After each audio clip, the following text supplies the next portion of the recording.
Hello everyone, welcome into Above My Pay Grade. My name is Eric. Thanks for watching. If you can hit that like button, hit subscribe. If you haven't already, that'd be great. I think of our economy, specifically politicians, unfortunately, they're at the wheel of the bus that we're all in. We're driving along, we drive past a warning sign that says turn back now. There's a cliff. Oh, there's another warning sign. There's a cliff coming. And they depress the gas pedal to the floor. And it really pisses me off. The Biden administration yesterday came out and said they're going to forgive student loans.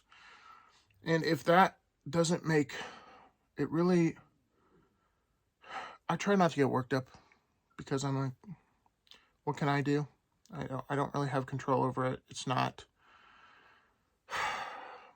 something that I want to let affect my daily life, but it is so insidious and gross how they're turning honest people into suckers. I've said that before.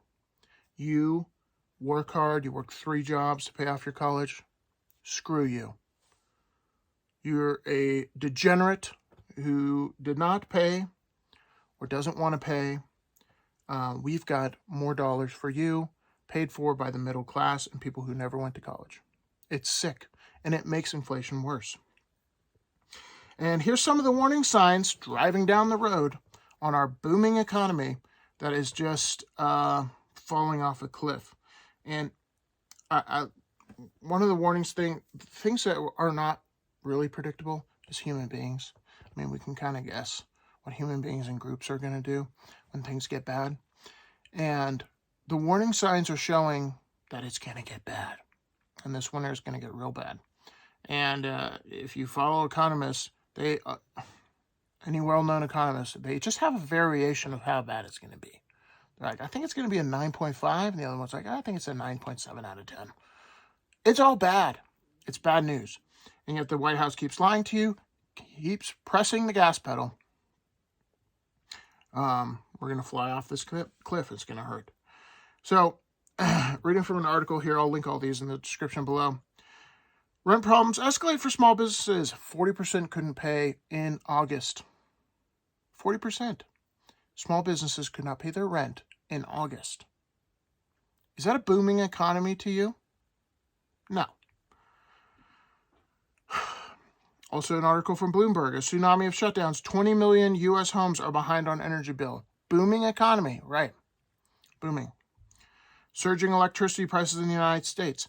The United States hasn't even felt a pittance of what Europe has felt when it comes to energy. And I look at these problems, and I'm no genius, but I'm also not a politician. I'm not, I would say I have honest motives. At least I try to, okay? Politician has one motive, and that's to get reelected. And they will kill people to get reelected. Let me say that again.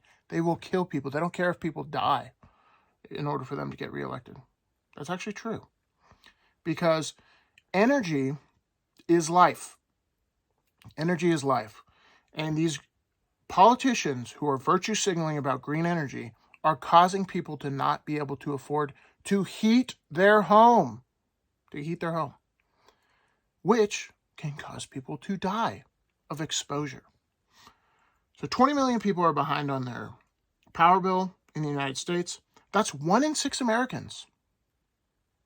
1 in 6 Americans. And how does this alleviate, right? How does this end? And how does this not get worse? Because I look at these problems and I go, is the energy crisis getting better? Are we getting more energy online? Are we investing in more refineries? No across the board. Is inflation getting better, or is the United States and other countries looking at problems like this and going, let's print more money. Let's just hand it out to the people.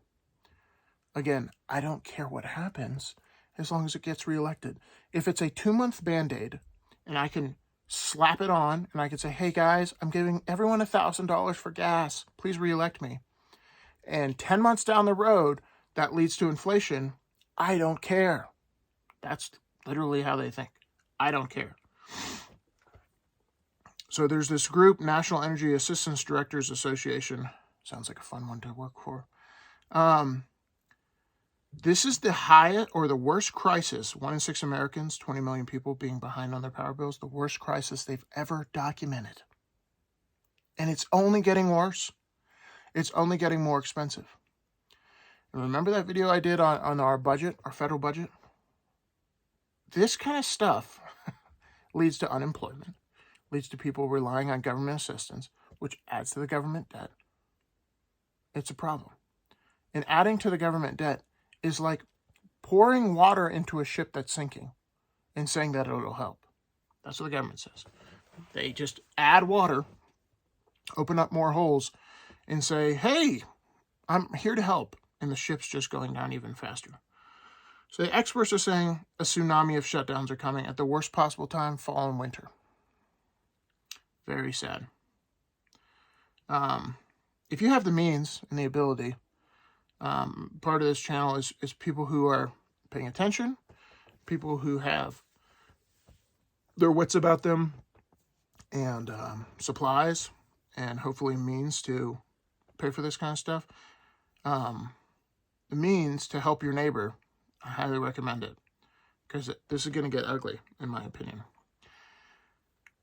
So there's this, a subscriber turned me on to this, and it was very interesting. There are grassroots movements going on around the world, but one in particular is called Don't Pay UK. I'll link it in the description below.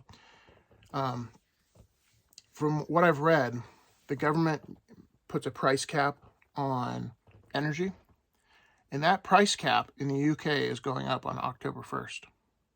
And I did some calculations based off the video I did yesterday on how much my bill would be if I lived in the UK.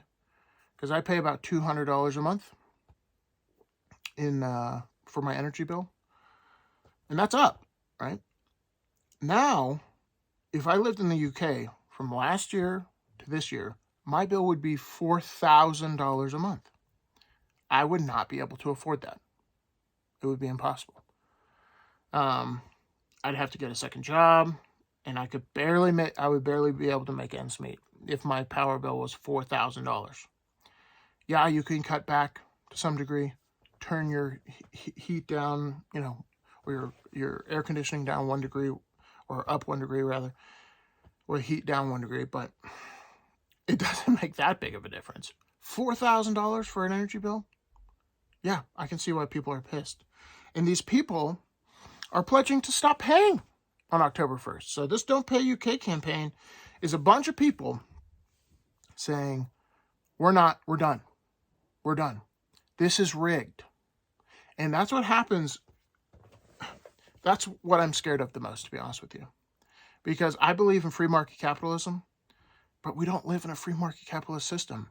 And so the farther down we go on this road, and the faster we go in this bus going off this cliff, more and more people lose hope. There's no hope anymore. And hope is huge. And think about it in your own life. If you're working towards a goal, you think you can accomplish it. What happens if that doesn't exist anymore? You don't think it's even possible, because the pace of inflation is so crushing that it's destroying any aspiration to do anything other than survive. And then at that point, you can't even pay for survival. Now you get uber pissed because you can't even pay for your basic needs. And you used to be in the middle class a year ago. This ticks people off. It would tick me off. And it's all caused by the government. And unfortunately, and I hope that I can make a little bit of difference in this channel, people blame the government and they say, control energy prices by just making it an edict and saying you can't charge more. That doesn't work. It just does not work. It causes more inflation, okay? Or it diminishes supply.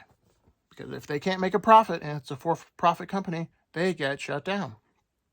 Okay, but right now this petition has 114,179 people who have signed it as I'm looking at it right now. And October 1st, the government has said their energy prices can be increased. Meaning, these people are not they said You can't direct debit me anymore. Shut me off. I don't care. I can't afford it. I can't survive and pay for this anymore.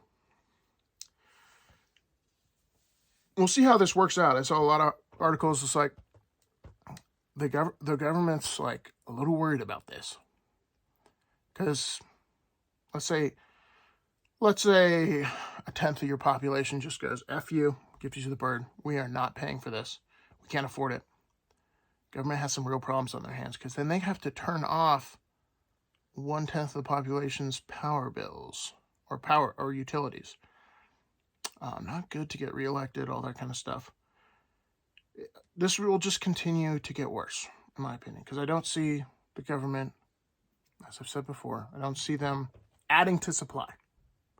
If you don't add to supply of energy, this problem's going to get worse. And energy is life. Energy is the economy. You can't have an economy without energy. And if it costs more to get to work than you make it work, you're not going to work anymore. That's how it works. I said work 17 times there. Nice. All right, guys. A little bit of a rant. I just don't see, it's kind of depressing. I just don't see it getting better. And I kind of understand what these people, or why these people would just want to go on strike. Because there's no hope anymore. I'm just paying to survive. Let me know what you think in the comments below. See you guys in the next one. Peace.